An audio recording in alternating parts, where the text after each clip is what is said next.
Hello friends, வணக்கம் and welcome to Kalanthikas life style. இன்றைக்கி Kalanthikas life style சேனலில் ஒரு குயிக் அண்ட் ஈஸியான லஞ்ச் ரெசிபி 1 pot ரைஸ் தான் பார்க்க போகிறோம். க்ரீன் புலாவ் பண்ண போகிறோம். இந்த க்ரீன் புலாவ் பார்த்திங்கன்னா மல்லி புதினாலாம் சேர்த்து இன்றைக்கி கொண்டக்கடலை வச்சு செஞ்சுருக்கிறோம். இதை கொண்டக்கடலைக்கு பதிலாக நீங்கள் காய்கறிகள் யூஸ் பண்ணியும் செஞ்சுக்கலாம். ரொம்ப ஈஸியாக ஹெல்த்தியான ரெசிபி எப்படி செய்கிறதுன்னு பார்க்கலாம் வாங்க. கொண்டக்கடலையை ஓவர் நைட், அதாவது 6லேருந்து 8 மணி நேரம் ஊற வச்சுக்கோங்க. நல்ல தண்ணியில் வாஷ் பண்ணி ஊற வச்சுட்டு அதை மறுநாள் காலையில் ப்ரெஷர் குக் பண்ணிக்கோங்க. உப்பு ஆட் பண்ணி அந்த கொண்டக்கடலைக்கு எவ்வளோ உப்பு தேவையோ அந்தளவுக்கு உப்பும் தண்ணியும் ஊற்றி வேக வச்சுக்கோங்க. உப்பு மறுபடியும் வெந்ததுக்கப்புறம் உப்பு இறங்காது, அதனால் கண்டிப்பாக உப்பு போட்டு வேக வைக்கணும். தண்ணி இதில் வேக வைக்கிற தண்ணி நம்ம சாதத்துக்கு யூஸ் பண்ணுவோம். அதனால் தண்ணி எந்த அளவுக்கு வேணுமோ அந்தளவுக்கு யூஸ் பண்ணி வேக வச்சு எடுத்து வச்சுக்கோங்க. அரிசி 2 கப் எடுத்துருக்கிறேன், 2 டம்ளர் எடுத்திருக்கேன். நீங்கள் எந்த மெஷர்மெண்ட்டில் எடுப்பீங்களோ எடுத்துக்கோங்க. 2 டம்ளர் ரைஸுக்கு பார்த்தீங்கன்னா 2 பெரிய வெங்காயம் நீல வாக்கில் கட் பண்ணி வச்சுருக்கிறேன். அப்புறம் இந்த ஹோல் கரம் மசாலா, இலை இதெல்லாமே தாளிக்கிறதுக்காக. அதுக்கப்புறம் அரைக்கிறதுக்கு பார்த்தீங்கன்னா இஞ்சி பூண்டு பச்சை நல்லா அதை ஃப்ரெஷ்ஷாக அரைச்சி போடணும், அப்போ தான் நல்லாயிருக்கும். கூட பட்டை கிராம்பு ஏலக்காய் மட்டும்தான் அரைக்கிறதுக்கு எடுத்துருக்கிறேன். மல்லி புதினா, அரை பெரிய வெங்காயம், 3 பச்சை மிளகாய் எடுத்துருக்கிறேன். இது கூட 1 டம்ளர் நல்லா கெட்டியான தேங்காய் பால் எடுத்து வச்சுருக்கிறேன். ஸோ இப்போ எப்படி செய்கிறதுன்னு பார்க்கலாம்.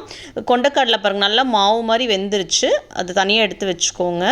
இப்போ அரைக்க வச்சுருக்கிற மல்லி புதினா இஞ்சி பூண்டு பச்சை மிளகாய் வெங்காயம் பட்டை கிராம்பு ஏலக்காய் அதெல்லாம் குறைவாக தான் எடுத்திருக்கேன், கொஞ்சம் கொஞ்சமாக வாசத்துக்கு மட்டும்தான்.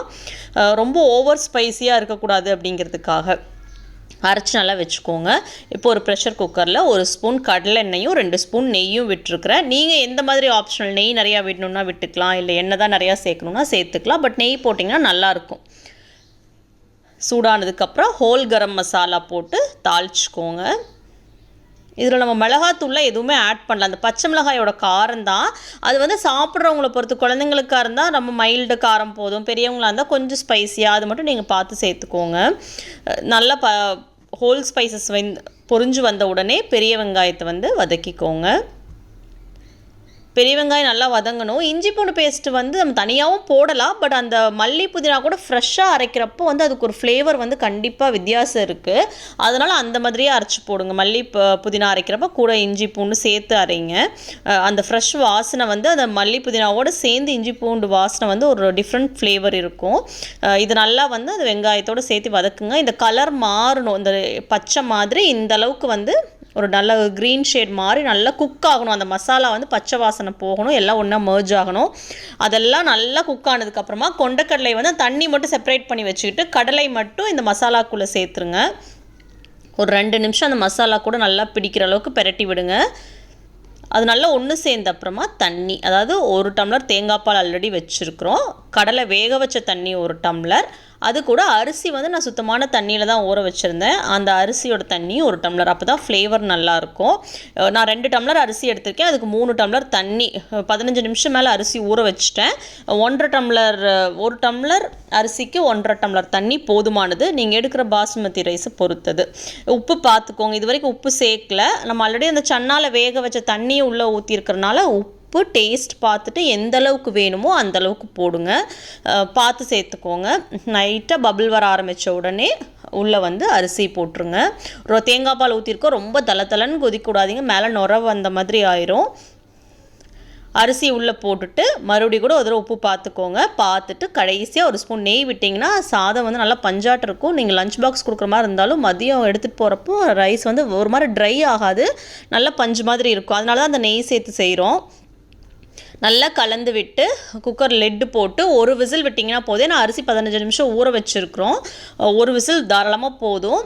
இது நான் எப்போவுமே எடுக்கிற அரிசி 1.5 tumbler double deer basmati rice, கூட 1 டம்ளருக்கு 1.5 டம்ளர் தண்ணி தான் ஊற்றுவேன். அதனால் நீங்கள் எந்த வெரைட்டி எந்த பிராண்ட் வாங்குறீங்களோ அதுக்கு ஏற்ற மாதிரி பார்த்துக்கோங்க. இப்போ அரிசி பாருங்கள் ஒன்றோட ஒன்று ஒட்டாமல் வந்திருக்கு, அடி பிடிக்கலை. ஸோ இது கரெக்டான பதம். அந்த 1 விசிலே போதும். கொண்டக்கடலை ஆல்ரெடி குக்கான கொண்டக்கடலை தான், அதனால் ரொம்ப நேரம் வேகணும் அப்படிங்கிற அவசியம் இல்லை. சாதம் பாருங்கள் நல்லா ஒன்றோட ஒன்று நல்ல ஃப்ளேவர். அந்த மல்லி புதினா இஞ்சி பூண்டு வாசனை வந்து அவ்வளோ சூப்பராக இருக்கும். இதுக்கு வந்து நீங்கள் உள்ளே என்னென்ன காய்கறிகள் இருக்கோ அதெல்லாம் போட்டு செஞ்சுருந்துருக்கலாம் கொண்டக்கடலை இல்லாத பட்சத்தில். குழந்தைங்களுக்கு வந்து சூப்பரான 1 pot ரைஸ் லஞ்சு கொடுத்து விடணும் அப்படின்னா அவங்க பிரியாணி ஃப்ளேவர்னால் இப்போ பசங்க விரும்பி சாப்பிடுவாங்க. தினம் வந்து ஒரே காய்கறியோ இதை போட்டு செய்ய முடியாது. ஒரு நாள் கொண்டக்கடலை, ஒரு நாள் பன்னீர் வச்சு செய்யலாம். இதே ரெசிபி மாதிரி வந்து நம்ம தக்காளியெல்லாம் சேர்த்து ஒரு ரைஸ் செஞ்சுருக்கோம் கொண்டக்கடலை யூஸ் பண்ணி. அந்த வீடியோக்கான லிங்க் வந்து ஐ பட்டனில் ஆட் பண்ணுறேன். நீங்கள் அதையும் செக் பண்ணி பாருங்கள். ட்ரை பண்ணிவிட்டு எப்படி இருந்துச்சு அப்படிங்கிற கமெண்ட்ஸை என் கூட ஷேர் பண்ணிக்கோங்க. தேங்க்ஸ் ஃபார் வாட்சிங். பை.